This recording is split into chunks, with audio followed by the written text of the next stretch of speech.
sambil kita admit.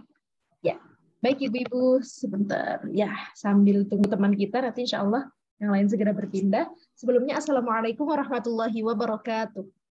Waalaikumsalam warahmatullahi wabarakatuh. Alhamdulillahirabbil alamin, pada pagi hari ini kita bisa kembali belajar meskipun mohon maaf ya Ibu atas keterlambatannya karena keeroran Zoom yang nggak tahu nih dari Kamis lalu juga error, udah dicoba lagi, pikir saya hari ini udah normal ternyata masih error lagi. Baik, tapi terima kasih Ibu sudah fleksibel dan tadi sudah sabar menunggu, semoga menunggunya menjadi amal kebaikan untuk Ibu semuanya. Baik, kita sama-sama buka ya Ibu dengan baca surah Al-Fatihah. 1, 2, 3. A'udzu billahi minasyaitonirrajim. Bismillahirrahmanirrahim. Alhamdulillahirabbil alamin. Ar-Rahmanir-Rahim. Maliki yaumiddin. Iyyaka na'budu wa iyyaka nasta'in. Ihdinas siratal mustaqim. Siratal ladzina an'amta 'alaihim ghairil maghdubi 'alaihim waladdallin. Alhamdulillah. Baik Ibu-Ibu, hari ini kita adalah pertemuan terakhir asik ya sebelum Ibu-Ibu evaluasi lisan ya. Jadi apa namanya nggak terasa ya Ibu-Ibu, ternyata kita sudah 1 tahun bersama. Belum ketemu kemarin ya, ternyata udah 1 tahun. Begitulah waktu ya Ibu-Ibu ya. Sekarang makin hari terasa makin cepat ya. Anak-anak Ibu dulu kayaknya baru lahir ya Bu, tahu-tahu udah kuliah aja gitu kan. Ya gitulah kira-kira. Sama proses belajar kita tak terasa ternyata sudah 1 tahun. Kita waktu itu mulai bulan September kalau nggak salah. Dan alhamdulillah sekarang sudah September akhir. Jadi hari ini adalah materi terakhir. Kita hari ini akan bahas tentang Ibdal Shad ya Ibu ya. Setelah pekan lalu kita sudah membahas tentang hamzah wasol ya kan. Coba sebelum kita bertambah materi, saya akan mereview dulu ya, hamzah wasol. Ibu-ibu kemarin hamzah wasol itu ciri-cirinya apa sih? Kalau di Mushaf Madinah ciri-cirinya apa? Selalu bertemu dengan kepalanya ada kepala shad di atas alifnya ya Bu ya. Betul. Kalau di Indonesia apa ciri-cirinya di Mushaf cetakan Indonesia? Setelahnya itu ada kosong. Ya, ada alif yang nggak ada apa-apanya, tapi setelahnya hurufnya bersukun atau bertasydid ya Ibu-Ibu. Alhamdulillah Ibu-Ibu ingat. Lalu kemarin ada beberapa cara untuk mengidentifikasi kapan ya ini kita kasih harokat fathah, kapan kita kasih harokat kasroh, dan kapan kita kasih harokat dhammah. Ibu-ibu ingatkah kalau dikasih harokat fathah itu kalau hamzah wasolnya gimana? Dengan alif lam. Alif lam, satu paket alif lam dengan ya lam. Bu, satu paket dengan lam ya. Maka itu otomatis harokatnya adalah fathah. Kemudian kapan dia dikasih harokat dhammah? Huruf ketiganya berharokat. Ketika huruf ketiganya berharokat dhammah dan dia tidak sepaket dengan lam. Lalu bagaimana kalau dia dikasih harokat satu lagi adalah harokat kasroh? Kapan dikasih harokat kasroh? Huruf ketiganya kasroh tapi tidak ada lam.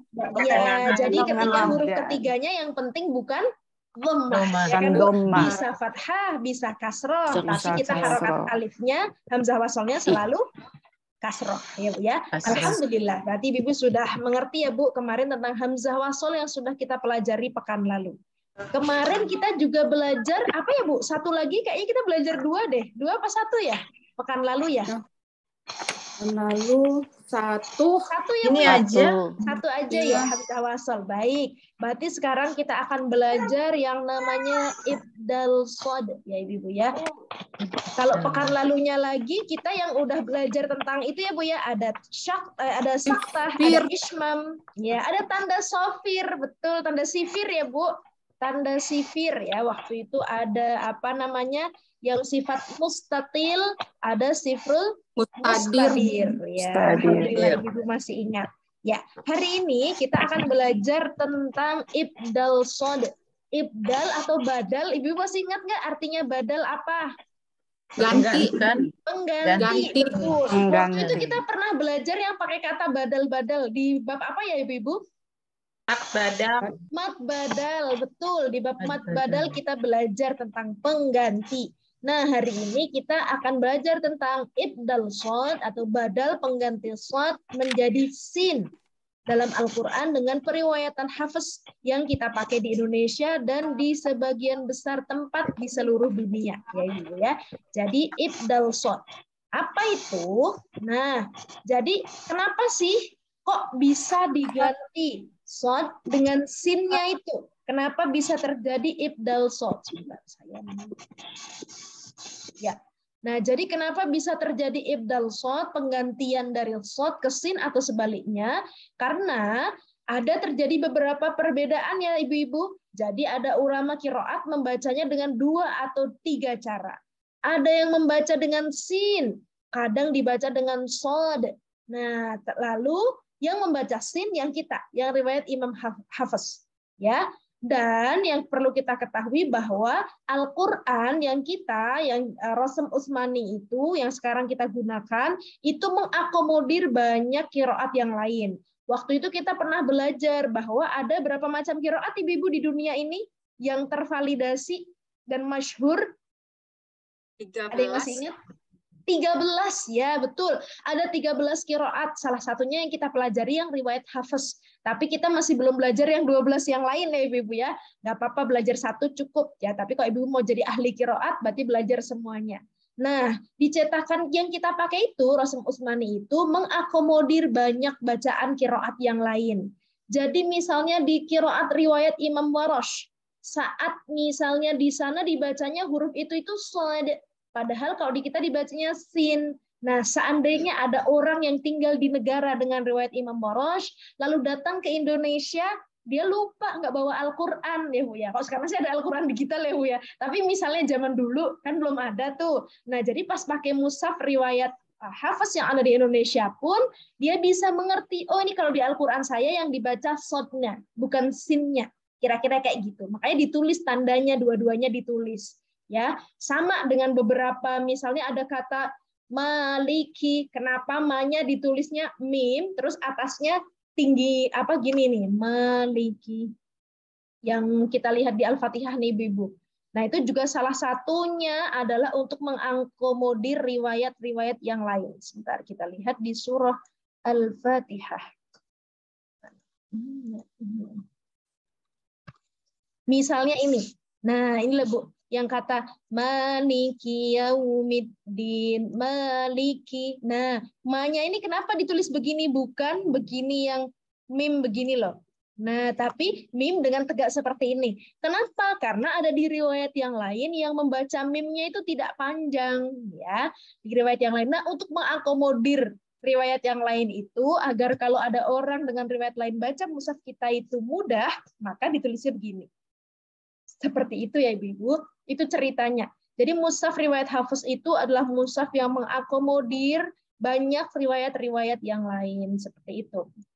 Nah, kemudian yang ketiga, huruf shad, kita pernah belajar ya Bu, sifatul huruf, shad sama sin sama-sama punya sifat apa Bu? Ayo, ada yang masih ingat nggak? Shad sama sin sama-sama punya sifat? Apa sih? Apa tuh? Ya, itu apa tuh sifatnya namanya?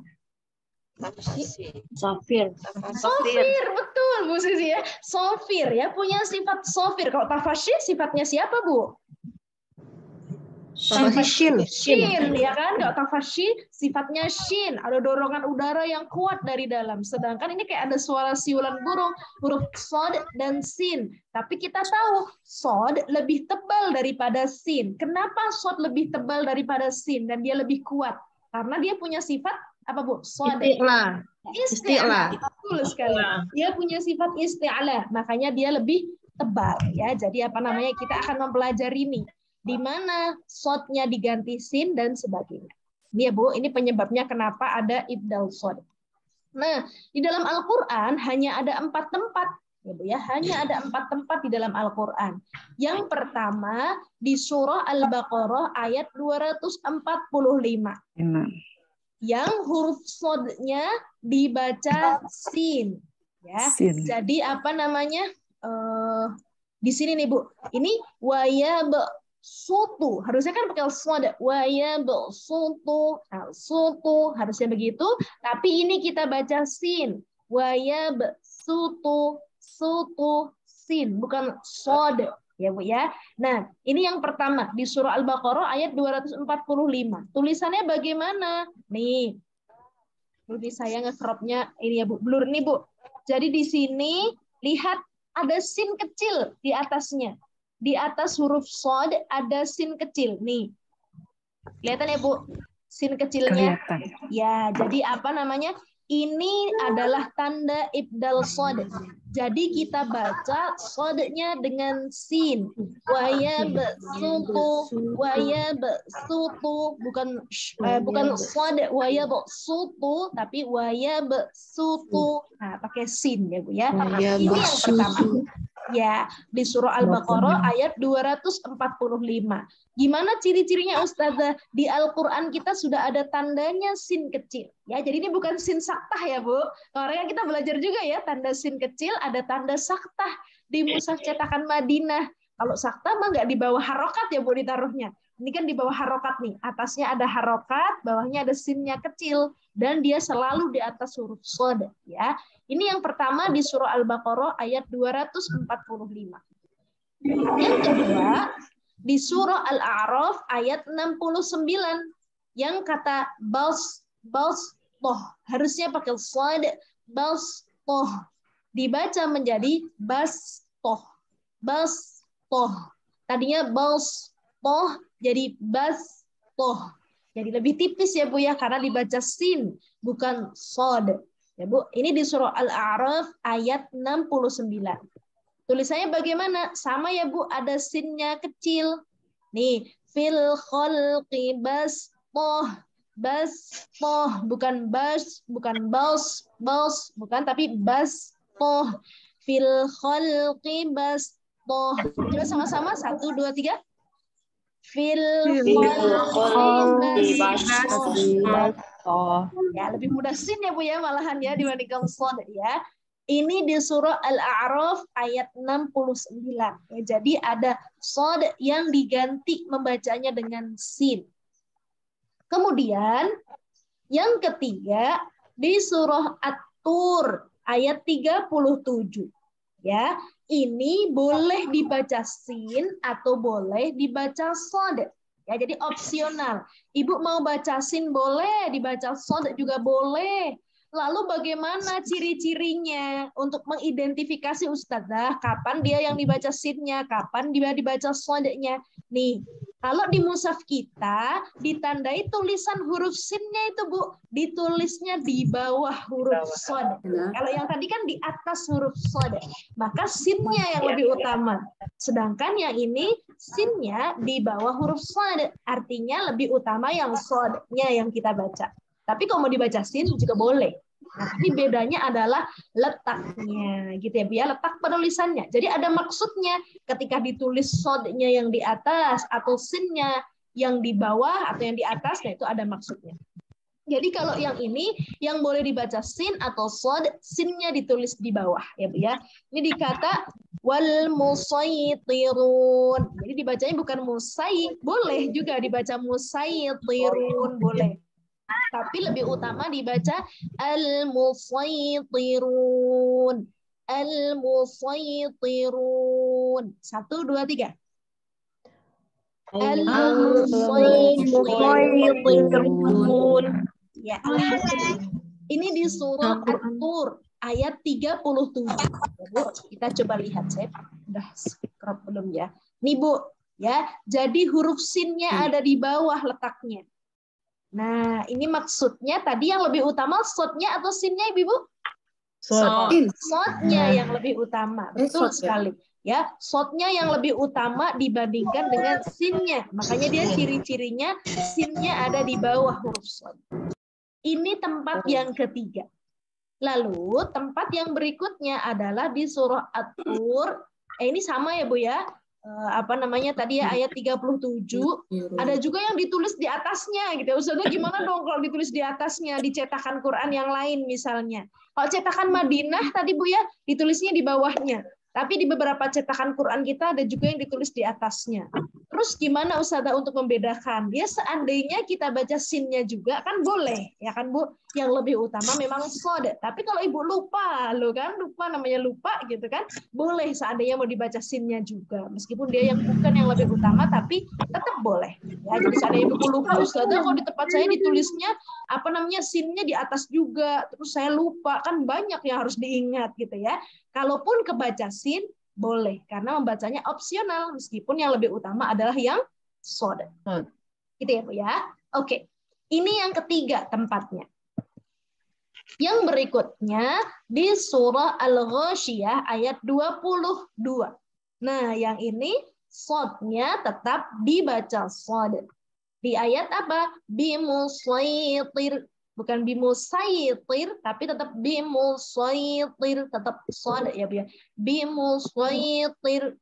Nah, apa tandanya di Al-Qur'an kita gitu ya? Ya nggak ditandain apa-apa yang dibaca shod-nya ya kan Bu? Ya, jadi malah kita nggak tahu kalau di situ ada ibdalnya ya kan? Jadi dia nggak ditandain karena memang tetap dibaca shod ya Bu ya. Cuman di sini tetap masuk di materi ibdal shod karena dia bagian dari ibdal shod. Ya, seperti itu. Nah, jadi apa namanya? Ini gampangannya ya Bu ya, rangkumannya. Dia hanya ada 4 tempat di Al-Qur'an. Nah, untuk ngingetnya Ustazah tadi kan ada yang tetap dibaca ini, ada yang tetap dibaca shod, ada yang kadang-kadang sin. Gimana? Ya, gampangannya kalau yang surahnya di awal-awal, gitu ya tadi Al-Baqarah dan Al-A'raf, itu kita baca sin. Sedangkan kalau yang tadi makin akhir gitu kan, yang ke-37 tadi atur itu kan agak akhir tapi nggak akhir banget, kita pilih shod atau sin. Al-Ghasyiyah tetap kita baca shod. Ya gampangannya kalau ada sin kecilnya boleh kita baca sin ya. Kalau daripada ibu malah ketuker ya kan. Tadi kan meskipun yang di surah At-Tur 37 tadi kan utamanya shod, tapi kalau ibu baca sin juga boleh. Nah daripada ketukar kalau ada seperti itu nggak apa-apa ibu baca langsung sin aja. Tapi kalau Al-Ghasyiyah dia nggak ada tandanya ya Bu, karena dia tetap dibaca shod. Iya Bu, ini tentang ibdal shod. Jadi nanti kalau ibu-ibu menemukan pas baca Al-Quran, kenapa di atas huruf shod saya ada huruf sin? Ya ada maksudnya ya Bu ya. Maksudnya itu tadi ya kita membacanya dengan sin yang ada di atasnya. Ya, begitu. Tentang ibdal shod ada yang mau ditanyakan sebelum kita berpindah ibu-ibu? Fungsinya apa ya Bu? Fungsinya apa ibdal shod ini? Kenapa harus diganti gitu ya Bu ya? Nah, jadi memang ada beberapa huruf shod dan sin itu berdekatan ya Bu Ani gitu ya. Kenapa sih kemudian diganti gitu ya? Tadi karena ada beberapa perbedaan pembacaan qiraat itu Bu Ani. Jadi di qiraat yang lain ada yang dibacanya bukan sin tapi dibacanya shod. Ada yang dibacanya shod bukan sin. Nah, jadi apa namanya? Di riwayat Hafiz ini adalah selain tulisannya mengakomodir, sebagian bacaannya itu juga mengakomodir cara pembacaan qiraat yang lain. Jadi apa namanya? Fungsinya lebih ke arah cara membaca sih Bu. Kayak kemarin kan ada beberapa huruf yang memang sulit diucapkan oleh orang Arab ya Bu ya. Waktu itu kita belajar apa ya? Yang misalnya mad badal. Ibu masih ingat nggak? Itu kan aslinya a, ya kan? Terus jadi a panjang. Kenapa? Karena sulit untuk diucapkan. Mungkin itu juga mirip kayak di bahasa kita. Sebenarnya ada huruf-huruf yang aslinya kalau dibaca utuh kayak gini, cuman itu di Indonesia kenapa jadi dibaca gitu? Ya karena kita emang sulit kalau dibacanya utuh kayak gitu. Apa ya Bu? Kalau di bahasa Indonesianya, nggak di bahasa Indonesia kita soalnya bahasanya termasuk nggak complicated ya Bu ya. Nggak terlalu spesifik gitu ya. Kalau misalnya kayak bahasa Jawa itu kan spesifik banget ya. Dia misalnya bicaranya kayak yakin banget, terus penuh ekspresi. Itu kan, oh daki gitu kalau orang Jawa gitu. Bahasa Indonesianya apa ya? Susah gitu kan. Mas di Indonesia kayak dia bicaranya tuh ekspresinya bagus banget, panjang gitu ya. Tapi bahasa Indonesia cukup satu ya itulah. Ya itulah kelemahan bahasa. Tidak merubah arti kan ya, Ustazah ya. Tidak merubah arti, betul Bu Ani, tidak merubah arti. Ya, dan itu apa namanya? Tapi kita membacanya hanya di tempat-tempat tadi ya Bu Ani ya. Karena itu yang sudah disepakati ya Bu ya, dan sudah ACC dari Rasulullah seperti itu. Karena pada dasarnya ibu-ibu, hukum-hukum tajwid itu yang muncul, itu kan hukum tajwid munculnya lebih akhir dibandingkan dengan bagaimana Rasulullah mengajarkan membaca Al-Qur'an. Seperti saya pernah ceritakan ke ibu-ibu dulu Rasulullah itu ngajarin baca Al-Qur'annya musyafahah. Ya udah niruin. Aku bacanya kayak gini, yuk kamu tiruin seperti ini. Seperti itu, belum ada yang namanya izhar, idgham. Nah, cuman karena setelah itu Islam itu menyebar ke seluruh penjuru bumi dan yang belajar bukan hanya orang asli Arab. Kan nggak tahu bagaimana cara bacanya ketika ada huruf ini ketemu ini. Mungkin kalau orang Arab paham, meskipun tajwid itu nggak digunakan dalam bahasa Arab ya Bu ya, cuma makharijul hurufnya aja. Nah, cuman kan susah nanti standarnya gimana nih kalau misalnya nggak ada panduannya distandarisasi agar bisa dipahami oleh orang di berbagai negara. Akhirnya para ulama kemudian merumuskan ilmu untuk menstandarisasi bacaan itu berdasarkan apa? Berdasarkan membaca pola ya Bu ya. Membaca pola, oh Rasulullah itu kalau ada huruf kayak gini ketemu wawu sukun selalu dibaca 2 harokat. Ya kan? Terus kalau ada huruf, ada mat tobi'i gitu kan, oh ini dinamain mat tobi'i ya 2 harokat. Terus kalau habis itu ada yang 2 ketukan kayak gini, ketemu alif, Rasulullah selalu panjangkan 4 harokat. Terus dinamain namanya mat wajib. Ada yang dinamain namanya mat jaiz gitu kan. Terus kalau kayak gini Rasulullah tuh selalu bacanya 6 ketukan. Kemudian dinamain begini. Jadi dari membaca pola itulah kemudian para ulama kita merumuskan ilmu tajwid sebagai panduan untuk memudahkan kita belajar. Jadi tujuan kita belajar ilmu tajwid sebetulnya untuk memastikan bacaan kita akurat mendekati apa yang dibacakan oleh Rasulullah. Seperti itu ya Ibu ya. Karena sebetulnya semua apa ya Bu? Semua ilmu dan semua kejadian di bumi ini tuh ada polanya. Makanya kalau orang yang pintar membaca pola, dia orangnya akan mudah beradaptasi, mudah survive dimanapun berada. Ya kan Bu, baca Al-Quran itu kan ada polanya. Oh, kalau ada ini ketemu ini pasti hukumnya ini. Ada polanya, ya kan Bu. Ibu misalnya sama suami ibu itu kalau ibu pandai membaca pola suami ibu, insya Allah keluarganya sakinah mawaddah warahmah. Kalau pulang kerja jangan sampai ditanyain kayak gini, apa gitu. Hati-hati harus disediain ini. Itu kan membaca pola, ya kan. Terus kalau misalnya ketemu si teman kita yang ini, kalau ketemu dia jangan sampai nyinggung misalnya perkembangan fisiknya dia gitu kan. Tambah gede, itu bisa langsung orangnya baper. Itu kan baca pola. Ya kan Bu? Jadi kalau kita jadi orang yang pandai membaca pola, insya Allah kita mudah berbahagia hidupnya. Karena hidup ini tentang pola. Siang polanya itu jam segini, malam jam segini sampai jam segini. Itulah kenapa penting hidup kita dibuat pola, ya kan Bu? Dibuat schedule, dibuat rutinitas. Nah itu untuk memperkuat kemampuan kita membaca pola, ya kan? Makanya Ibu sebaiknya punya rutinitas.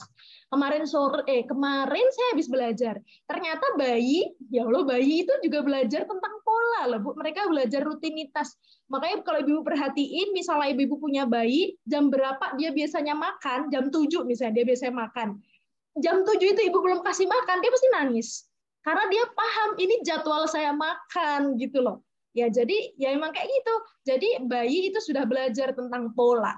Pas jam segini dia biasanya udah tidur. Terus ibu ajak pergi kemana gitu, pasti rewel. Gitu kan? Ini jamnya dia tidur, dia tahu ini jadwal saya tidur gitu loh. Bayi aja mengenal jadwal ya Ibu. Jadi makanya harusnya itu kalau kita perkuat terus kegiatannya sampai kita dewasa, kita punya kegiatan rutin. Jadi polanya kelihatan. Misalnya Bu Nina itu kok jam 6 sampai jam 7 itu jalan pagi. Nah, polanya kayak gitu misalnya. Nah, habis itu jam 7 sampai jam berapa itu selalu misalnya pasti lagi baking atau lagi masak atau lagi apa gitu. Jam segini sampai jam segini ntar dia lagi ngaji. Jadi ketahuan polanya. Nah, itu bagus kalau orang yang hidupnya punya pola, itu biasanya nanti dia orangnya akan lebih mudah ya Bu ya, membaca dan mencermati pola-pola yang ada di dunia ini gitu ya. Karena tadi belajar bahasa, ibu belajar apapun itu sebenarnya tentang pola ya Bu ya, mencermati pola. Oke. Oh, kemarin hari Minggu saya itu ke tempatnya, itu loh Bu, ke Jakarta Escape. Ibu tahu Jakarta Escape nggak? Jakarta Escape yang dulu rumah perubahan punyanya Renal Kasali. Nah, itu apa namanya? kemarin di sana itu sharing-sharing cerita salah satunya tentang pola ini gitu ya. Jadi Kak Ibu pernah janjian ke Belanda, itu kan ada Rembrandt Museum ya, yang museum lukisan-lukisan itu loh Bu, yang lukisan zaman dulu yang bagus banget gitu kan. Nah, orang pikir ya kayaknya art itu nggak bisa diplagiasi, nggak bisa ditiru gitu kan, karena itu kan daya kreativitas manusia. Nggak taunya ternyata diciptakanlah mesin artifisial dengan teknologi artificial intelligence gitu ya. Jadi di lukisannya si Rembrandt itu kan di sana selalu di-scan ya Bu. Kalau karya-karya itu selalu di-scan tujuannya biar kalau karyanya rusak masih punya soft file-nya gitu kan. Jadi soft file dikumpulin ya, bener banget, dikumpulin banyak banget buat arsip. Nah itu dibaca sama artificial intelligence. Ternyata ketemu pola. Oh kalau Rembrandt itu kalau ngelukis selalu misalnya di bagian mata itu ketebalannya sekian. Habis itu selalu lapisan catnya itu sekian banyak. Bisa dibaca polanya, akhirnya kemudian artificial intelligence-nya itu diminta untuk membuat lukisan persis dengan lukisan Rembrandt gitu kan. Terus habis itu dirilis waktu tahun 2014, sudah lama sih Bu. Terus judulnya kayak Revival of Rembrandt. Jadi Rembrandt hidup lagi ngelukis gitu. Nah, orang-orang tuh nggak tahu, dikiranya itu asli lukisan Rembrandt karena saking persisnya. Padahal itu lukisan hasil artificial intelligence gitu. Artificial intelligence-nya hanya karena membaca pola, dia bisa menghasilkan karya yang sangat persis. Ya, jadi makanya kita belajar tahajud itu sebenarnya belajar tentang pola, ya kan Bu? Oh, kalau ada ini ketemu ini kita bacanya begini.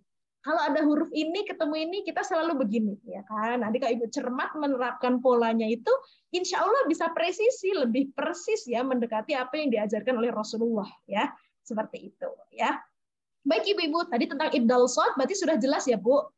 Insya Allah sudah jelas. Oke. Kalau ibu-ibu sudah jelas, kemarin ada ibu-ibu yang menanyakan. Sebentar, kemarin pertanyaannya di mana ya? Sudah saya tulis.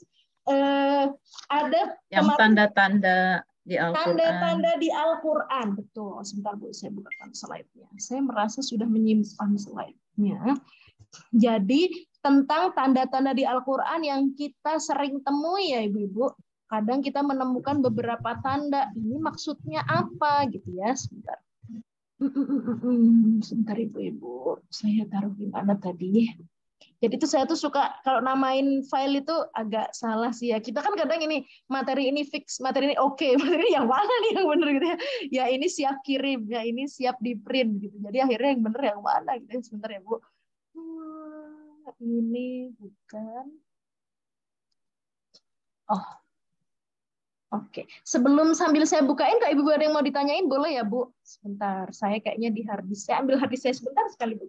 Maaf, ini kilo. Oh ya benar, di harddisk saya sebentar.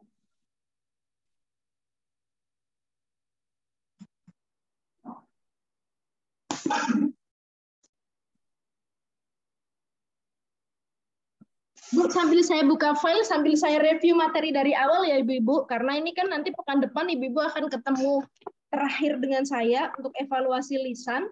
Sama kalau Ibu-Ibu ada yang mau ditanyain tentang apa-apa yang sudah pernah kita pelajari bersama selama 1 tahun, ya. Ini Ibu-Ibu bisa konfirmasi atau bisa ditanyakan ya Ibu-Ibu, sambil kita tunggu. Oh ya, seandainya Ibu-Ibu nanti tiba-tiba Zoom kita ini mati, ya namanya juga Zoom gratis ya kan. Nanti Ibu langsung masuk lagi ke meeting ID dan password yang sama tadi ya Bu. Ya, jadi nanti bukan di linknya tapi di meeting ID dan passwordnya. Ya. Soalnya kok di linknya biasanya suka nggak bisa kalau yang gratis ya. Ustazah mau tanya, boleh.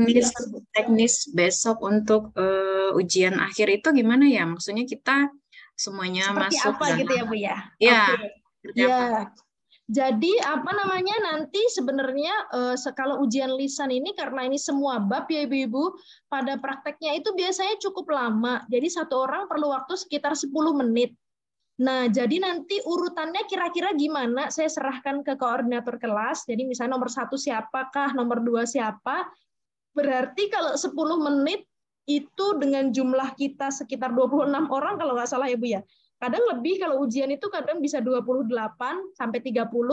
Nah, itu berarti perlu waktu berapa menit itu? Nah, itu bisa kita bagi di 2 pertemuan, Bu Nina. Kalau misalnya ini. Ya. Jadi pertemuan besok yang bisa siapa, pertemuan depannya yang bisa siapa. Karena pertemuan depannya lagi, Ibu-ibu sudah wisuda tanggal 18. Ya. Ini udah mau wisuda aja. Ibu. Gimana perasaannya Ibu-ibu udah mau wisuda? Wisudanya sih senang, Ustazah. Cuman mau Senang itu ya Bu ujian. ya. Nah, mudah-mudahan kan makna dari wisuda itu kan untuk mengafirmasi dan menunjukkan bahwa memang ini Apresiasi sudah kali selesai. Ya, apresiasi. Dan itu sebagai simbol bahwa proses belajar yang di tahap ini dianggap sudah selesai. Nah, mudah-mudahan nanti ibu-ibu beneran sudah selesai. Jadi artinya ya sudah siap untuk naik ke kelas berikutnya ya Bu. Tapi naik itu bukan berarti ilmu yang lama lupa. Nah, jadi biasanya kan gitu ya kalau kita belajar hal yang baru, yang lama lupa. Ya, itu namanya gimana ya Bu ya? Ya kayak gitu. Sebentar Bu, ini saya masih loading. Silakan Bu. Kalau dari yang jumlah catatan pesertanya sih 34. 34 ya Bu Ya, ya sih kalau banyaknya. Iya, betul. Maksudnya yang masih terus bayar iuran, artinya masih mau belajar mungkin tapi setiap minggu. Berarti kan satu hari 170 menit. Berarti 3 jam lebih ya? Hampir 3 jam. Hampir ya betul. Berarti mulai jam 8 kali ya Bu Luke ya? Biar lebih pagi ini banget. Iya, supaya takut molor-molor kayak dulu kan. Iya benar, kan soalnya iya benar. Jadi kalau molor nggak sampai Jam asar. 8. Iya, kalau molor nggak sampai itu. Iya. Jadi jam 8 mulai, nanti nggak tahu teknisnya apakah bisa didata atau gimana, siapa yang bisa di jam 8, karena kan kesibukannya beda-beda ya. Jadi nanti atau dibuat list kali ya Bu Nina, nanti buat list aja ya. Ustazah, Nanti dibuat list. Ustazah, iya boleh Ibu. apa lebih Abdul video call gitu, satu orang satu, kan ini ujian ya, ujian lisan. Jadi di langsung apa begitu? Langsung ya Bu ya. Sebetulnya sih pengen video call Bu, tapi kelemahan video call itu saya nggak bisa, kita nggak bisa saling cross check tulisannya gitu Bu Lis. Kelemahannya. Ya, jadi mungkin saya hanya bisa lihat mulutnya. Kalau tujuan saya nggak apa-apa. Cuman kalau misalnya Bu yang sebelah itu boleh dibaca ulang, yang sebelah mana Ustaz? Yang wakolah tadi kan saya tunjuk Bu Lis. Yang di sebelah sini gitu, Bu, yang diulang gitu. Itu kelebihannya sih Bu Lis. Cuman kan suka khawatir tuh kalau diintip teman, ya kan yang apa-apa bukan diintip teman sendiri, ya kan. Jadi malu Ustazah kalau ketahuan teman, ya kan udah saling tahu ya Bu, ininya kelemahan masing-masing, nggak apa-apa. Ya Bu. Ya, jadi Ustazah, Assalamualaikum. Ya Bu. Ini nggak ada wacana buat sebagian offline apa sebagian online gitu? Evaluasinya atau apanya ya Bu? Ya, evaluasi lisannya. Kemarin ada ngobrol sama beberapa peserta. Ada yang katanya kita minta offline aja yuk. Ya kalau ibu-ibu mau evaluasinya offline, siap nggak? Dari pagi sampai siang. Asli nggak dievaluasi offline? Jadi nanti kalau misalnya offline dibagi jam 8 sampai jam 9 berapa orang gitu. Jadi kita sesuai urutan kedatangan gitu. Kalau offline sekaligus kali ya, dari pagi. Iya bisa, kalau offline misalnya dari pagi. Tapi dipastikan ibu-ibunya bisa loh. Kalau saya iya aja. Soalnya ada yang mau jemput juga kan, Ustazah. Takutnya. Berarti yang jemput disesuaikan waktunya ya, kalau yang jemput. Waktunya disesuaikan gitu loh, isi urutan biasa. Oh iya, nanti berarti ibu-ibu boleh diskusikan. Kalau saya mau offline, ayo, gitu kan. Tapi yang penting dipastikan ibu-ibu juga memang benar-benar bisa. Itu sih yang penting. Kalau misalnya atau mau dibikin 2 sesi yang bisa offline, misalnya Selasa depan ini, tapi yang nggak bisa online berarti Selasa pekan depannya. Nah itu juga boleh. Jadi bisa dibagi 2 termin gitu, Bu Nina. Yang bisa offline berarti ketemu sayanya besok Selasa ini. Yang nggak bisa offline berarti online ketemunya Selasa depan. Evaluasinya bisa kayak gitu juga ya. Misalnya kayaknya saya lebih mantep kalau offline, Ustazah. Boleh dengan senang hati kalau saya ibu ya. Nah, kan ibu-ibunya misalnya ada yang ngerasa, aduh saya kayak, nah itu. Jadi kalau sama saya nggak apa-apa Bu, kalau ibu mau offline dengan senang hati. Ya jadi Kemarin ada ngobrol sama beberapa peserta gitu. Iya, pengen offline ya Bu. Saja.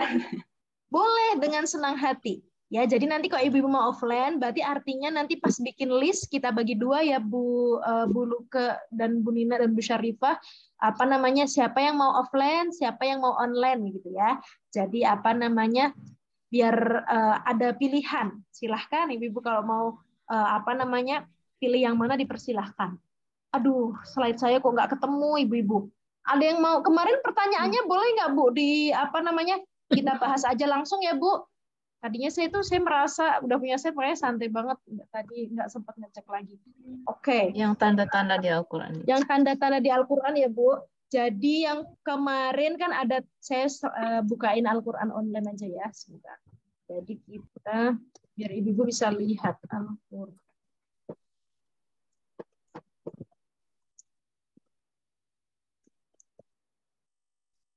Oke. Mudah-mudahan kelihatan. Oh ya, ini dia.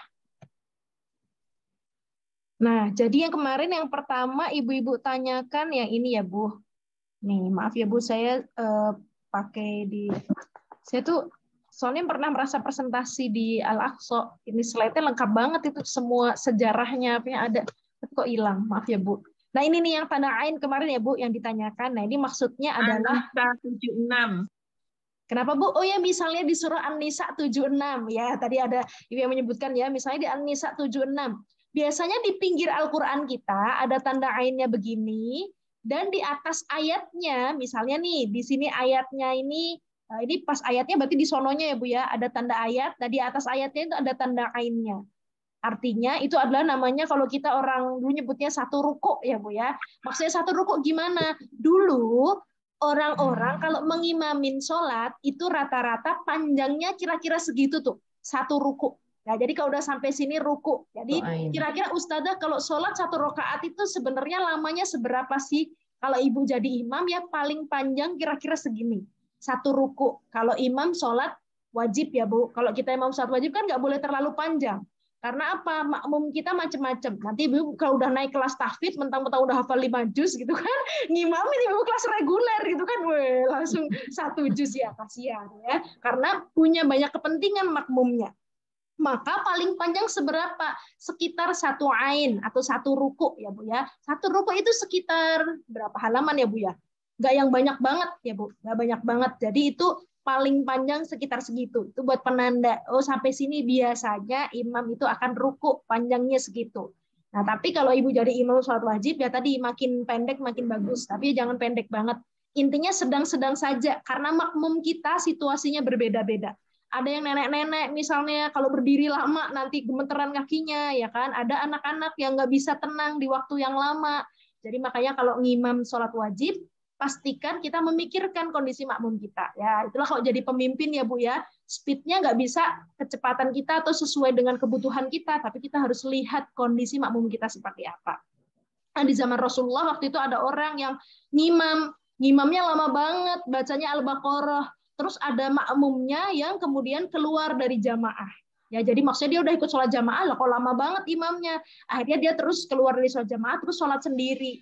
Nah, dilaporkanlah ke Rasulullah, ya Rasulullah kemarin si ini tuh pas sholat berjamaah kok abis itu tiba-tiba keluar dari jamaah, dia sholat sendiri. Nah, terus sama Rasulullah, nah ini kelebihannya Rasulullah nih. Kalau ada masalah seperti itu, yang dipanggil nggak cuma yang tadi dilaporin dia keluar dari jamaah, tapi siapa yang imam juga dipanggil. Ya, jadi untuk mengklarifikasi. Jadi kalau ibu punya anak 2 orang, anaknya kakaknya bilang, "Ma, ini adik tadi gini." Jangan dipanggil cuma adiknya aja ya, kakaknya juga dipanggil dua-duanya untuk dikonfirmasi.